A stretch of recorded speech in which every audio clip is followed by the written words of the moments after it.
This is homework problem HRW97P001. It says a proton with mass blah blah blah is being accelerated along a straight line at 1.6 times 10 to the 15th meters per second squared in a machine. The proton has an initial speed of 2.4 times 10 to the 7th meters per second and travels 2.5 centimeters. We want to know what is its speed and what is its increase in kinetic energy. Okay, going full screen. Boom. Well, first I want to know its final speed. This is a kinematics equation. So, let's see, just do this over here. This is part A. Burp. Well, I have an acceleration. Actually, yeah, I have an acceleration. I have an initial velocity. I have x minus x naught. That is how far it travels. I'm assuming that I'm starting at x not equals 0. Basically, the only thing I don't have is time. Everything else I have. So I can pretty much use any equation I want that doesn't have time in it. Just so happens there is only one equation that doesn't have time in it, and that's this one, my favorite. V squared equals V naught squared plus 2a x minus x naught. Okay, I want V. Hey, I'm already solved for V. No algebra. That's nice. Okay, so what I get is, let's see, V naught squared, so what is that, 2.4 times 10 to the 7th, and I gotta square it, plus 2. A is 1.6 times 10 to the 15th. Oops, that looks funky. Warp. There we go. And then times x minus x naught. Notice they gave it to me in centimeters, so I had to go and convert it to meters, because I have to use standard units for my units to come out in standard units. All right, pop that into a calculator, and I get v squared equals 6.56 times 10 to the 14th, and then I just have to square root both sides, and I get v equals, there it is, 2, 5, 6, 1, 2, 4, 9, 7 meters per second. Pretty fast.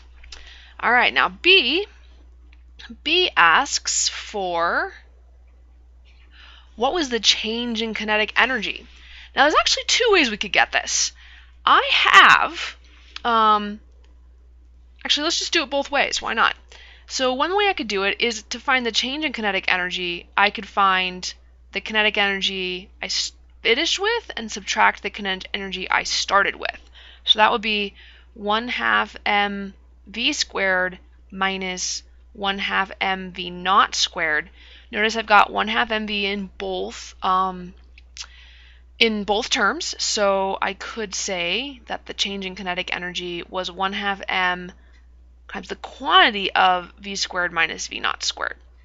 Okay, if I do all that, and I'm not going to write out all the numbers, I'm just going to pop it directly into a calculator, where v squared is this, basically v squared is this, that's v squared, v squared, and over here I've got v naught, so that's ready to go, and I've got m over here ready to go too. So just pop all those in a calculator, and I get 6.68 times 10 to the negative 14th, negative 14th joules.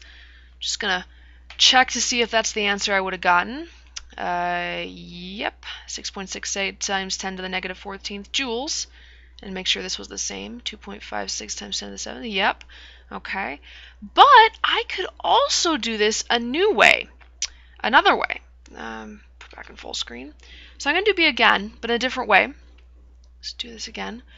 I also know that change in kinetic energy equals the work done, because usually work done equals the change in total energy, but it didn't say anything about this proton changing height or spring energy or any kind of other energy, so this is the only kind of energy that changed, therefore the work must be that much change of energy. And the force was along the direction it was moving, so force and the distance that it moved were parallel. So basically the work is going to be force times the distance that it traveled.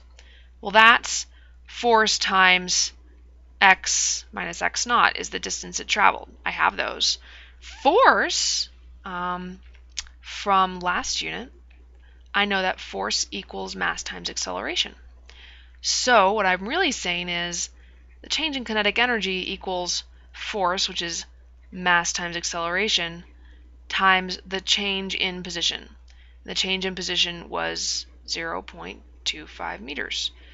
Okay, a little less math. So if I plug that in the calculator, so I've got 1.67 times 10 to the negative 27th times 1.6 times 10 to the 15th times 0.25, I will get, put in a calculator, I still get 6.68 times 10 to the negative 14th joules. Oops, 10 to the negative 14th joules. They are the same answer. This is the first time where we might see that using an energy approach is a little bit less math than using kinematics approach. There are usually, when there's a kinematics problem, you can attack it with kinematics or you can attack it with energy. And energy is usually a little bit easier. Just keep that in your mind for other problems.